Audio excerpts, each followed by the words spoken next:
Updates చూద్దాం. Football దిగ్గజం all time great Lionel Messi versus CM Revanth Reddy football match నేడు ఉప్పల్ స్టేడియంలో జరగనుంది. ఈ మ్యాచ్ కు భారీ బందోబస్తు నిర్వహిస్తున్నారు.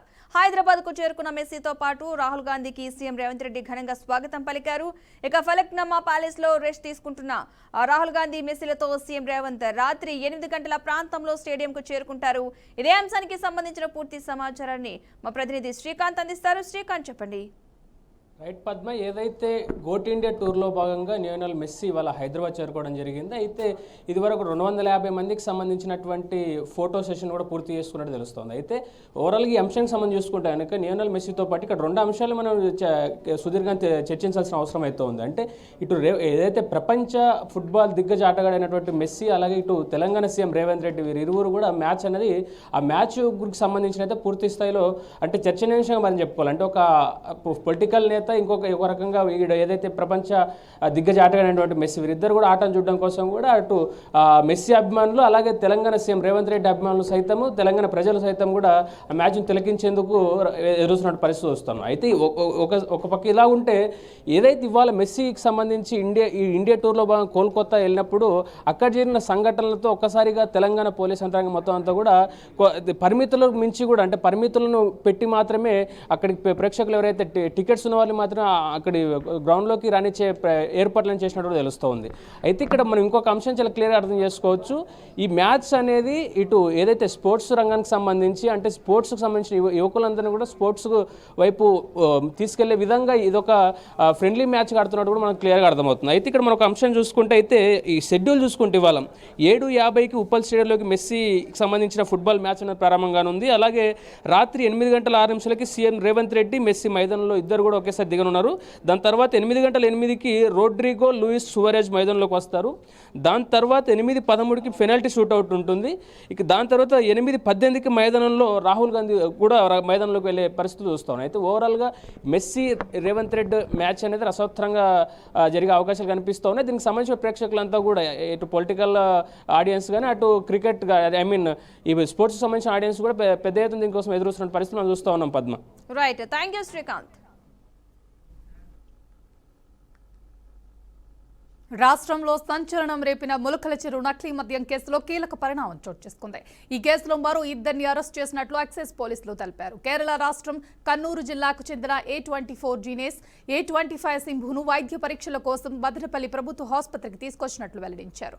ఈ అరెస్ట్తో ములకల చెరువు నకిలీ మద్యం సంచలనాత్మక కేసు దర్యాప్తులో పోలీసులు మరో ముందడుగు వెళ్లినట్లయితే. ఇదే అంశానికి సంబంధించి పూర్తి సమాచారాన్ని మా ప్రతినిధి అశోక్ అందిస్తారు. చెప్పండి అశోక్. Thank you శ్రీయాం. ప్రస్తుతం ములకల చెరువు నకిలీ మద్యం కేసులో కీలక పరిమాణం చోటు చేసుకొని చెప్పవచ్చు. రాష్ట్ర వ్యాప్తంగా ఏదైతే ములకల చెరువు కేసు పూర్తిగా కూడా ఏదైతే పరిణామం చోటు చేసుకుందో, ఈ కేసులో ఎక్సైజ్ పోలీసులు పూర్తి స్థాయిలో ఏదైతే 2 నిందితులు అయితే మాత్రం అరెస్ట్ చేయడం జరిగింది. అరెస్ట్ చేసినట్టుగా పూర్తిగా అధికారులు అయితే వెల్లడించారు. కేరళ రాష్ట్రం కన్నూరు జిల్లాకు చెందిన A24 జీనియస్, A25 సింబు అనే వ్యక్తులను అదుపులో తీసుకున్న ఎక్సైజ్ అధికారులు తెలిపారు. అయితే అరెస్ట్ అనంతరం కూడా నిందితులను వైద్య పరీక్షల నిమిత్తం మదనపల్లి ప్రభుత్వ ఆసుపత్రికి తరలించి తర్వాత వారిని పరీక్షలు ఏదైతే పూర్తిగా అనంతరం కూడా వారిని ఆ మదనపల్లి నుంచి కోర్టుకి కూడా రిమాండ్ తరలించడం కూడా స్పష్టం చేశారు. అయితే ఈ అరెస్ట్ లో ములక చెరువు నకిలీ మద్యం కేసు దర్యాప్తు మరింత వేగవంతంగా కూడా జరుగుతుందని చెప్పేసి పూర్తిగా తీవ్ర చర్చాంశంగా మారిందని చెప్పొచ్చు. అయితే ఇప్పటికే ఈ కేసులో ప్రధాన నిందితులుగా గుర్తించిన జయచంద్రారెడ్డి అనుపురాజులను పోలీసులు అరెస్ట్ చేసిన విషయం అందరికీ తెలిసిందే. వారి విచారణలో నకిలీ మద్యం తయారీ, సరఫరా వెనుక ఉన్న కీలక సమాచారం వెలుగులోకి వచ్చినట్టు తెలుస్తుంది. అయితే తాజాగా అరెస్ట్ అయిన ఇద్దరు విచారణలో కూడా నకిలీ మద్యంలో ఉన్న నెట్వర్క్ సంబంధించిన పూర్తిగా ఉన్న కల్తీ సరఫరా సంబంధించిన మార్గాలు కానివ్వండి, భాగస్వామి వివరాలు కూడా బయటపడే అవకాశం ఉంటుందని చెప్పేసి కూడా ఎక్సైజ్ అధికారులు అయితే భావిస్తున్నారు. ఏదేమైనప్పటికీ ఈ యొక్క కేసులో ఇంకా ఎవరైనా ప్రమేయం ఉందా అనే కోణంలో కూడా దర్యాప్తులు అయితే మాత్రం మరింత లోతుగా కొనసాగిస్తున్నట్టు కూడా పోలీసులు తరపున ఇప్పటికే కూడా పూర్తి స్థాయిలో ఈ యొక్క ములకల చెరువులో ఏదైతే పూర్తిగా కూడా తంబెల్ల నియోజకవర్గంలో మాత్రం మరింత ఉత్తీర్ణతగా సత్యాంశంగా మారిందని కూడా దీని విషయంలో చెప్పవచ్చు. Sriya, thank you Ashok, thanks for the update. BJP నేత ఈటెల రాజేందర్ తాజాగా చేసిన వ్యాఖ్యలు రాజకీయ వర్గాల్లో చర్చనీయాంశమయ్యాయి. MP Bandi Sanjay PRO social మీడియాలో పెట్టిన పోస్టులపై ఆయన అసహనం వ్యక్తం చేశారు. తాను బీజేపీ పార్టీ ఎంపీని, తాను కూడా కొన్ని పోస్టులు చూశానన్నారు. అవగాహన లేని పిచ్చోళ్లు పెట్టే పోస్టులు అవి అంటూ అసహనం వ్యక్తం చేశారు. అసలు అవగాహన ఉన్నోడు అలా పోస్టులు పెడతాడా అని మండిపడ్డారు. తాజాగా ఈటెల కామెంట్స్ సంచలనం రేపుతున్నాయి. రైట్ గా ఇదే అంశానికి సంబంధించి మరిన్ని అప్డేట్స్ బీఆర్కే ప్రతినిధి శ్రీనివాస్ అందిస్తారు. శ్రీనివాస్, చెప్పండి, దీనికి సంబంధించి అప్డేట్స్ ఏంటి? గత కొద్ది రోజుల క్రితమే బీజేపీ పార్టీ అంటే తెలంగాణకు చెందినటువంటి బీజేపీ పార్టీ నాయకుల పైన అసహనం వ్యక్తం చేసినటువంటి నరేంద్ర మోడీ, అలాగే తదనంతరం ఈ రోజు జరిగినటువంటి పరిణామాలు చూసుకున్నట్లయితే బీజేపీ పార్టీలో అసలు ఏం జరుగుతోంది ఇంటర్నల్ గా అని చెప్పేసి ప్రతి ఒక్కరి నోట, తెలంగాణలో ఉన్నటువంటి ప్రతి ఒక్కరి నోట ఈ యొక్క చర్చనీయాంశంగా మారినటువంటి నేపథ్యంలో ఈరోజు బండి సంజయ్ పిఆర్ఓ ఎవరైతే ఉన్నారో ఆయన సోషల్ మీడియాలో కొన్ని పోస్ట్ చేసినటువంటి అంశాలపైన ఈటెల రాజేందర్ తీవ్ర అసహనం వ్యక్తం చేసినటువంటి నేపథ్యం ఉంది. ఈ సందర్భంలోనే ఈ యొక్క పిచ్చోళ్లు పెట్టేటువంటి అంశాలకు స్పందించాల్సిన అవసరం లేదని చెప్పేసి తెలియజేస్తున్నటువంటి ఈ యొక్క ఈటెల రాజేందర్ వ్యాఖ్యలపైన ఈ యొక్క తెలంగాణ రాష్ట్ర వ్యాప్తంగా ప్రధానమైనటువంటి చర్చనీయాంశాలను తెరపైకి తెస్తున్నటువంటి నేపథ్యం ఉంది. ఏం జరుగుతోంది బీజేపీ పార్టీలో అంటే నరేంద్ర మోడీ గత కొద్ది రోజుల క్రితమే ప్రధాన పత్రికల్లో చూశాము. నరేంద్ర మోడీ తెలంగాణ బీజేపీకి చెందినటువంటి నాయకత్వం పైన తీవ్ర అసహనం వ్యక్తం చేసినట్లుగా కూడా మనం చూస్తున్నాం. ఈ నేపథ్యంలోనే ఇది కూడా అంటే ఈ అంశం ఏదైతే బండి సంజయ్ పిఆర్ఓ పెట్టినటువంటి ఈ యొక్క సోషల్ మీడియాలో పెట్టినటువంటి అంశాలపైన చూసుకున్నట్లయితే ఇంకా ఏ విధమైన పరిణామాలు చోటు చేసుకుంటాయని చెప్పేసి తెలంగాణ ప్రజలు పూర్తి స్థాయిలో ఆసక్తిగా ఎదురు చూస్తున్నటువంటి నేపథ్యం ఉంది. Right Srinivas, thanks for the updates. తెలంగాణలో రెండవ దశ పంచాయతీ ఎన్నికలు ఆదివారం జరగనున్నాయి. ఈ నేపథ్యంలో ఆయా గ్రామాల్లో ఏర్పాటు చేసిన డిస్ట్రిబ్యూషన్ కేంద్రాల్లో ఎన్నికల సామాగ్రిని అధికారులు పరిశీలించి పోలింగ్ కేంద్రాలకు పంపించారు. అలాగని ఓటు హక్కును వినియోగించుకునేందుకు పట్టణాల్లో ఉంటున్న ప్రజలు తమ స్వగ్రామాలకు బయలుదేరారు. దీంతో పలు చోట్ల ట్రాఫిక్ జామ్ నెలకొంది. ఏకగ్రీవాలు కాకుండా రెండో దశలో 3,911 పంచాయతీలకు సర్పంచులు, 29,903 వార్డు సభ్యుల స్థానాలకు పోలింగ్ జరగనుంది. ఇక ఇదే అంశానికి సంబంధించిన పూర్తి సమాచారాన్ని మా ప్రతినిధి శ్రీనివాస్ అందిస్తారు. శ్రీనివాస్, చెప్పండి. తెలంగాణ వ్యాప్తంగా జరుగుతున్నటువంటి రెండో దశ పంచాయతీ ఎన్నికలు రేపు ఉదయం 7 గంటల నుంచి సాయంత్రం 6 గంటల వరకు కొనసాగనుంది. దీనికి సంబంధించి ఇప్పటికే జిల్లా యంత్రాంగం కూడా పూర్తి ఏర్పాటు కూడా చేయడం జరిగింది. ప్రధానంగా చూసుకున్నట్లయితే తెలంగాణలో ఉన్నటువంటి అనేక ఎన్నికలకు సంబంధించిన ప్రక్రియ కొనసాగుతున్న క్రమంలో కూడా వీటన్నింటికి వారి బందోబస్తు కూడా ఏర్పాటు చేసి ఎలాంటి అవాంఛనీయ సంఘటనలు జరగకుండా కూడా అన్ని చేసినట్టు కూడా తెలుస్తుంది. పూర్తిగా మనం విజువల్లో కూడా చూడొచ్చు. ఇలాంటి సమస్యక ప్రాంతాలే కావచ్చు, ఆ ప్రాంతాల్లో ఉన్నటువంటి విషయాలన్నింటినీ జిల్లా కలెక్టర్లు అక్కడ ఉన్నటువంటి అధికారులు కూడా పూర్తి సమన్వయం చేస్తూ ఎలక్షన్ జరిగేటటువంటి దానికి సంబంధించి అన్ని ఏర్పాటు కూడా చేసినట్టు కూడా తెలుస్తుంది. ఈ విషయానికి సంబంధించి ఇప్పటికే సమస్యక ప్రాంతాలన్నింటిలో కూడా పోలీసు వాళ్ళు భారీ బందోబస్తు కూడా ఏర్పాటు చేశారు. ఏదైతే సమస్యక ప్రాంతాలు ఉంటాయో అవాంఛనీయ సంఘటన జరగకుండా కూడా అన్ని ఏర్పాటు కూడా చేసినట్టు జరిగింది. ఆ జిల్లాలకు సంబంధించినటువంటి ఎస్పీలు కూడా కవాత్ చేస్తూ సిఆర్పిఎఫ్ తో పాటు బెటాలియన్ కూడా అందుబాటులో తెచ్చుకున్నటువంటి పరిస్థితి. తెలంగాణలో ప్రశాంతంగా జరిగినటువంటి మొదటి విడతతో పాటు రెండో విడత ఎన్నికలు కూడా ప్రశాంతంగా జరిగేందుకు అన్ని ఏర్పాట్లు కూడా డీజీపీ పర్యవేక్షిస్తూ శశిధర్ కూడా చేసినటువంటి పరిస్థితి. ఇది తెలంగాణలో జరుగుతున్నటువంటి రెండో దశకు సంబంధించినటువంటి తాజా సమాచారం.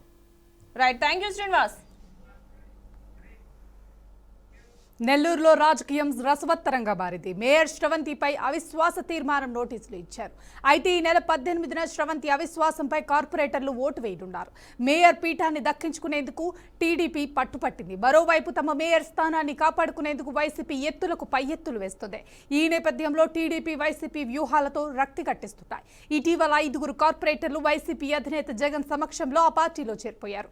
అయితే టీడీపీ కూడా ఈ వ్యూహాలకు వదును పట్టింది. దెబ్బతో వైసీపీలో చేరిన 5 కార్పొరేటర్లు 2 మళ్ళీ టీడీపీ గూటికి చేరారు. ఇప్పటికే 38 మంది కార్పొరేటర్లను తిరుపతి క్యాంప్ కార్యాలయానికి తరలించింది. మరో 2 కార్పొరేటర్ల చేరికతో టీడీపీ బలం 40కి చేరింది. మరోవైపు వైసీపీకి మద్దతు ఇస్తున్న కార్పొరేటర్లను కూడా పార్టీ అధినేత జగన్ గోవాకు తరలించినట్లు తెలుస్తోంది.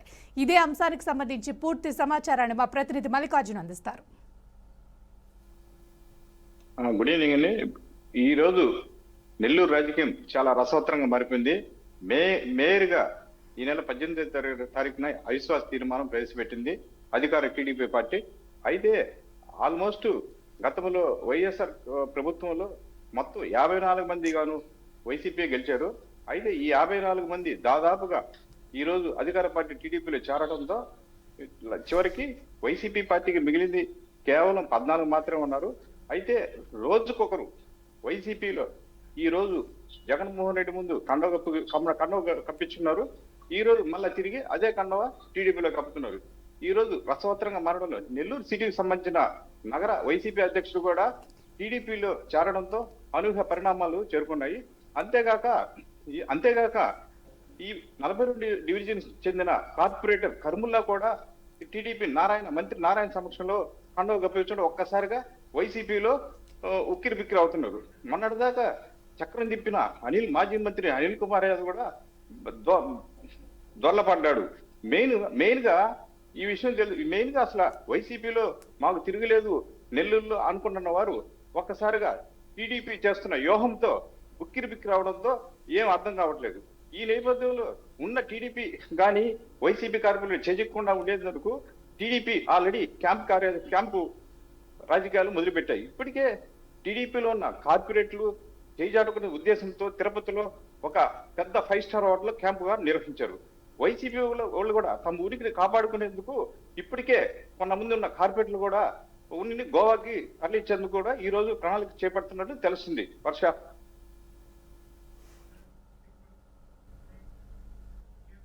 న్యూ ఇయర్ వేడుకల సందర్భంగా హైదరాబాద్ పోలీసులు కీలక మార్గదర్శకాలు జారీ చేశారు. డిసెంబర్ 31 అర్ధరాత్రి నుంచి జనవరి 1 వరకు జరిగే వేడుకలపై ఆంక్షలు విధించారు. వేడుకల కోసం 3 స్టార్స్ హోటల్స్, క్లబ్బులు, పబ్బులను ముందుగానే అనుమతి తీసుకోవాలని పోలీసులు తెలిపారు. వేడుకల నిర్వహణలో సీసీ కెమెరాలు, భద్రతా సిబ్బంది, ట్రాఫిక్ నియంత్రణ తప్పనిసరి అని వెల్లడించారు. పోలీసుల ప్రకటన ప్రకారం రాత్రి 10 గంటల తర్వాత అవుట్డోర్ సౌండ్స్ సిస్టమ్స్ కైతే అనుమతి లేదు. ఇండోర్ కార్యక్రమాలు మాత్రమే రాత్రి 1 గంట వరకైతే నిర్వహించవచ్చని తెలిపారు. రైట్, ఇదే అంశానికి సంబంధించి మరిన్ని అప్డేట్స్ మా బీఆర్కే ప్రతినిధి రవీంద్ర అందిస్తారు. రవీంద్ర, చెప్పండి, దీనికి సంబంధించి అప్డేట్స్ ఏంటి? హర్ష, ఏదైతే తెలంగాణ రాష్ట్రంలో ఉన్నటువంటి న్యూ ఇయర్ వేడుకలు అయితే ఘనంగా ఏర్పాటు చేసుకోవడానికి వివిధ హోటళ్లు కావచ్చు, పబ్బులు కావచ్చు, తర్వాత రకరకాలైనటువంటి హోటల్స్ అన్ని కూడా సన్నద్ధం అవుతున్నాయి. 31 డిసెంబర్ అనగానే యువత అంతా కేరింతలు కొడుతూ బజార్ వెంబడి, రోడ్లు వెంబడి బాగా మద్యం సేవించవచ్చు, లేకుంటే రకరకాలుగా కోరింతలు కొడుతూ పోవడం జరుగుతున్నది. అయితే దానికి భిన్నంగా పోలీసు వారు కూడా అప్రమత్తమై రాష్ట్రంలో ఎలాంటి అవాంఛనీయ సంఘటనలు జరగకుండా, రోడ్ల మీద యాక్సిడెంట్లు కాకుండా, రోడ్ల మీద నినాదాలు చేస్తూ ర్యాష్ డ్రైవింగ్ చేయకుండా కట్టుదిట్టమైనటువంటి భద్రా ఏర్పాట్లలో వాళ్ళు కూడా నిమగ్నమై ఒక కార్యాచరణ డిపార్ట్మెంట్ వాళ్ళు కూడా ఏర్పాటు చేసుకోవడం జరుగుతున్నది. అయితే మొత్తం మీద హైదరాబాద్ నగరంలో అత్యధికంగా ఉంటుంది. అందుకు గాను పబ్బులు, హోటళ్లు, రిసార్ట్స్, ఎవరైతే వీళ్ళన్ని నిర్వాహకులు ఉంటారో వాళ్ళందరినీ కూడా పోలీస్ శాఖ వారికి ఆదేశాలు ఇచ్చి వాళ్ళని పిలిపించి ఆ తర్వాత వాళ్ళ నియమ నిబంధనలు ఏ విధంగా ఉంటాయి, ఎట్లా నిర్వహించాలి, పిల్లలు వస్తారు, తర్వాత మైనర్ పిల్లలు వస్తారు, ఎవరెవరికి ఏ విధమైనటువంటి అలౌ చేయాలి, 10 గంటల వరకు నార్మల్, 1 గంట దాటిన తర్వాత ఎక్కడ కూడా పబ్బులు కానీ హోటల్ కానీ నిర్వహించకూడదు, ఎక్కడ అవాంఛనీయాలు జరగకుండా అందరికీ కూడా పిలిచి ఒక కార్యాచరణ నిర్వహణ బాధ్యతలు ఏదైతే ఉన్నాయో వాళ్ళందరితో కూడా మాట్లాడడం జరుగుతుంది. అంటే దానిలో భాగంగానే ఎక్కడ కూడా పబ్బులలో అధిక సేవించి అధిక డ్రగ్స్ కానీ ఇతర మాదక ద్రవ్యాలు కానీ వాడిన వారి పట్ల కఠిన చర్యలు ఉంటాయని కూడా పోలీస్ శాఖ హెచ్చరిస్తుంది. అంటే యువత మొత్తం కేరింతలు కొడుతూ నూతన సంవత్సరం వస్తుందంటేనే దాదాపుగా 10 రోజుల ముందు నుంచి వాళ్ళ ఒక కార్యాచరణ, మనం పబ్లకు ఎట్లా వెళ్ళాలి, ఎంతసేపు ఉండాలనేది ఒక కార్యాచరణ పిల్లలైతే యూత్ ఆ విధంగా దానికి అట్రాక్ట్ అవుతారు. కానీ అట్లాంటి వాటిని కూడా నిరోధించే విధంగా పోలీస్ శాఖ వారు పూర్తిగా తెలంగాణ రాష్ట్రంలో కంప్లీట్ గా నిర్వాహకుల పైన పిలిపించి మీటింగ్ పెట్టడం, ఆ తర్వాత అట్లాంటి వాటిని మీరు ఇల్లీగల్ కనుక మా పని మీద లేకుండా మా పరిధి దాటి కనుక మీరు చేస్తే మీ పైన చర్యలు ఉంటాయి. మీ ఏదైనా కానీ హోటల్లే కానీ పబ్లే కానీ అన్ని కూడా రిసార్ట్సే కానీ మొత్తం క్లోజ్ చేసి మీ పైన క్రిమినల్ చర్యలు ఉంటాయని కూడా పోలీస్ శాఖ హెచ్చరిస్తుంది. మొత్తానికి కూడా సజావుగా సాగే విధంగా రోడ్ల మీద పిల్లలు కేరింతలు కొట్టి నూతన సంవత్సరంలో ఎలాంటి తల్లిదండ్రులకు యాక్సిడెంట్లు అయి ప్రాణాలు కోల్పోతే ఆ తల్లిదండ్రుల ఘోష, ఆ తల్లిదండ్రుల మనోవేదన పడకుండా రాష్ట్రంలో కట్టుదిట్టమైన భద్రతా చర్యలు తీసుకొని ఎక్కడ అవాంఛనీయ సంఘటనలు కూడా ఏర్పాట్లకైతే ముమ్మరంగా అయితే పోలీస్ శాఖ చేస్తున్నది. దానికి భిన్నంగానే వీళ్ళందరినీ కూడా అంటే నిర్వాహకులందరి పైన పిలిచి ఒక కార్యాచరణ అయితే రూపొందిస్తున్నారు. ఎక్కడ కూడా ప్రభుత్వం చాలా కఠినమైన భద్రతా చర్యలు తీసుకోవాలని కూడా ప్రభుత్వం పోలీస్ శాఖను ఆదేశించినట్టు మనకు సమాచారం ఇవ్వాల్సి. Right Ravinder, thanks for the updates. ఇవి 6 updates. Keep watching BRK News. తెలుగుడి సత్తా.